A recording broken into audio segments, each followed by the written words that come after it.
Quando eu era uma adolescente nos anos 70, eu me lembro de uma música que falava da era de Aquários. E desde então temos visto o avanço da nova era. Fiquei imaginando se quando você esteve envolvido com a adoração de espíritos, se eles falaram sobre a nova era. Assim, era algo grande que estava por vir. Um dos maiores enganos dos últimos dias. O sacerdote nos contou, durante muito tempo, e então ele disse, eu poderia ter um pouco mais de seu tempo. Eu quero te dizer uma coisa realmente fascinante. Ele disse, o grande plano do Mestre, para colher as multidões da terra em sua causa, pouco antes do encerramento do grande conflito entre as forças do bem e do mal. Assim, depois que nós tínhamos expressado nosso interesse de saber mais sobre as atividades dos espíritos, ele disse, isso vai ser feito de uma forma única, este grande plano. As pessoas vão engolir estas coisas.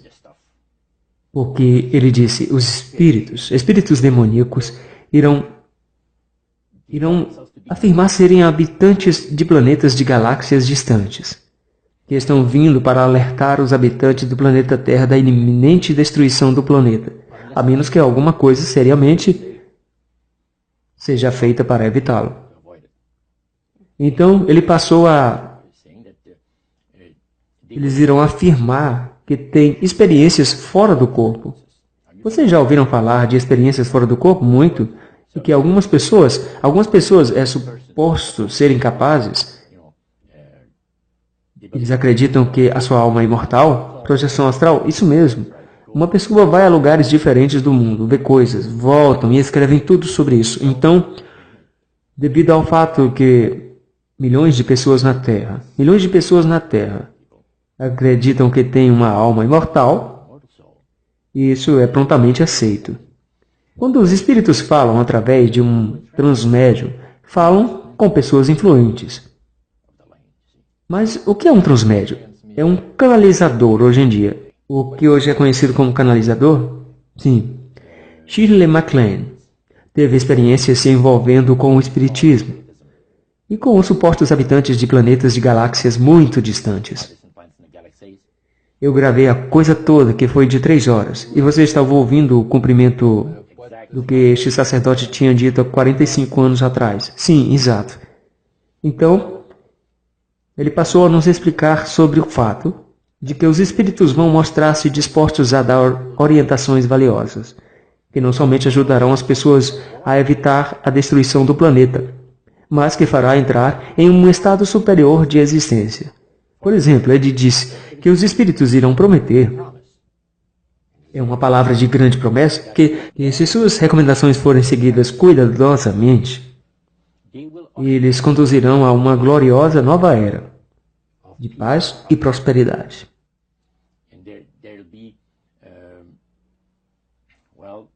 E não haverá mais guerras, não haverá mais fome, não haverá mais pessoas fazendo infelizes uns aos outros.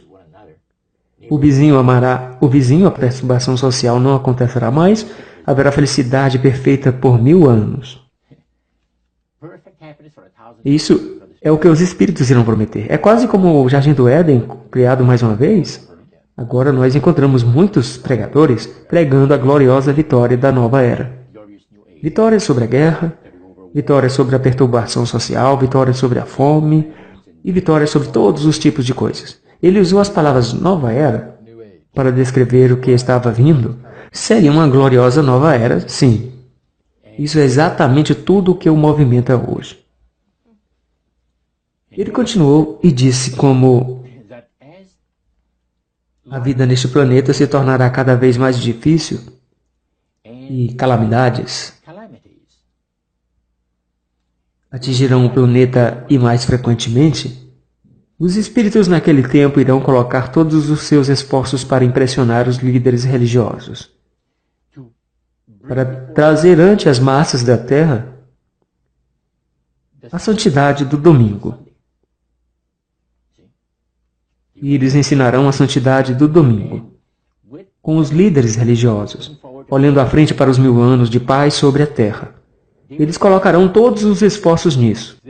Leis passarão pelos governos, Algumas pessoas perguntaram: o que vai acontecer às pessoas que não acreditarem nas recomendações dos espíritos?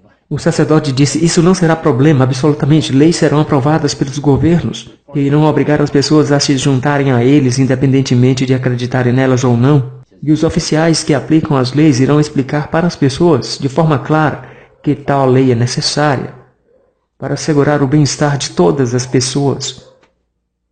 A legislação vai ser aprovada, sem nenhum esforço em tudo. Ele passou a explicar o fato que o venerável dia do sol, que em épocas passadas era tão irritante para o Criador, estas grandes nações, bem como menores, estiveram todas envolvidas na adoração do sol. E naqueles séculos o Criador encontrou no ensino da adoração do sol um irritante terrível. E ele disse: isso vai novamente ter lugar. Não na adoração do sol, mas na lembrança do domingo para o santificar. Ele fez uma declaração que eu nunca vou esquecer. Ele disse: pela observância do dia em que o mestre Satanás colocou a unção de sua autoridade e poder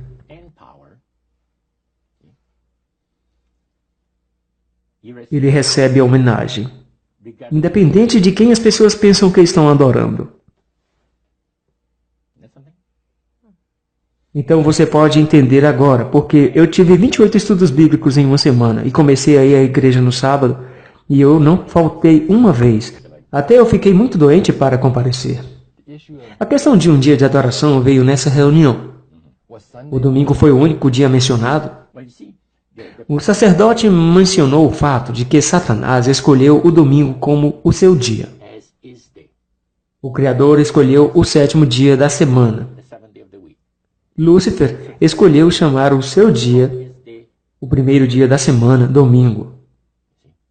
E independente de quem as pessoas reivindicam adorar a Deus, o Criador, observando aquele dia em particular, eles estão trazendo uma homenagem e respeito a Satanás. Agora, naquele tempo de sua vida, você tinha 20 anos, então. Você já tinha ouvido falar de um adventista do 7º dia? Nunca em minha vida. Eles falaram sobre os adventistas.